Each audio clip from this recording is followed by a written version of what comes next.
Israel ও ইরানের সংঘাত ক্রমশ জটিল আকার নিচ্ছে। লাগাতার হামলা পাল্টা হামলায় উদ্বেগ বাড়ছে আন্তর্জাতিক মহলে। সেই অস্থিরতার প্রভাব এবার পড়েছে উত্তর 24 পরগনার বারাসাতে।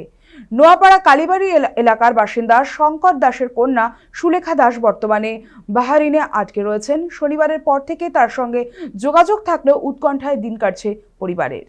মধ্যপ্রাচ্যে যুদ্ধ পরিস্থিতি ক্রমেই ভয়াবহ হচ্ছে। একের পর এক বিমান হামলা, মিসাইল হামলায় বিধ্বস্ত হচ্ছে একের পর এক দেশ। ঠিক সেই মধ্যপ্রাচ্যেই আটকে পড়েছে বারাসাতের এক মেয়ে। আমরা সরাসরি তার বাড়িতে রয়েছি এবং তার বাবার সাথে কথা বলে নেবো। কি নাম আপনার মেয়ের? আমার মেয়ের নাম সুলেখা দাস। কবে গিয়েছিল ওখান থেকে? ও ও গেছিল আজকে, এর আগে গিয়েছিল 1.5 বছর আগে। 1.5 বছর চাকরি করার পরে ছুটিতে এসেছিল, আবার গত বছর নভেম্বর মাসে আবার ছুটি ফুরানোর পরে আবার গেছে। কোথায় রয়েছে এখন? বাহারিনে রয়েছে। ও নিজেও আতঙ্কগ্রস্ত, কারণ ওরা যে বিল্ডিং এ রয়েছে সেই বিল্ডিং থেকেই মিসাইল গুলি পড়ছে দূরে দূরে, সেগুলি দেখতে পাচ্ছে। ঘর থেকে বেরোতে পারছে না, একই ঘরে বন্দি হয়ে প্রায় 1-150 লোক, ওদের স্টাফরা সব একই বিল্ডিং এর মধ্যে আটকে রয়েছে।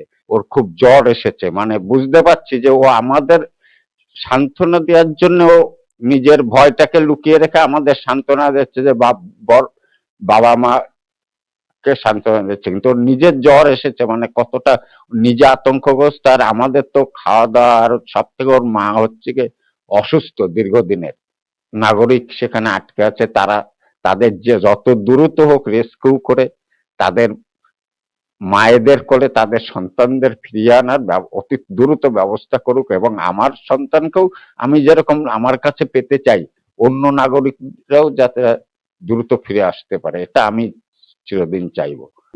মিসাইল গুলো যাচ্ছে সেটাও রুমে বসে ভিডিও করেছে। কালকে আবার বলছে ওর যে বিল্ডিং এ রয়েছে তার ওই কিছুটা দূরে একটা বড় বিল্ডিং ছিল, সেখানে নাকি মিসাইল ফেলেছে। আর ওদের ওখানে তো রান্না বাড়ার কোনো ব্যবস্থা ছিল না, ওরা হোটেল ম্যানেজমেন্ট যেহেতু করেছিল তো হোটেলে খাওয়া দাওয়া করতো। এবার ঘরের মধ্যে ওই বিস্কিট হয়তো অল্প স্বল্প ছিল, চা, ওই যে কফি এই খাচ্ছে। কোন খাবার দাবারেরও সংকটে পড়ে গেছে।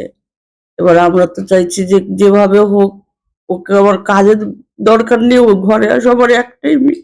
এর আগেও তো অনেক যুদ্ধ হয়েছে, আমরা দেখেছি। আমাদের ভারতের সরকার স্পেশাল ভাবে তাদেরকে রেস্কিউ করেছে, কলকাতায় মানে ভারতে নিয়ে এসেছে, তারপরে যার যার বাড়িতে তারা সেভাবে গেছে। আমি চাইছি সেইভাবে যদি একটু ব্যবস্থা করতো তাহলে আমি খুশি হতাম। এবার দেখার ভারতীয় এম্বাসি, ভারতীয় সরকার কবে এই যে যারা আটকে রয়েছে বিভিন্ন দেশে তাদের ফিরিয়ে আনার ব্যবস্থা করে। বারাসাত থেকে ক্যামেরায় জয়ের সাথে দীপ সেন, সময় কলকাতা।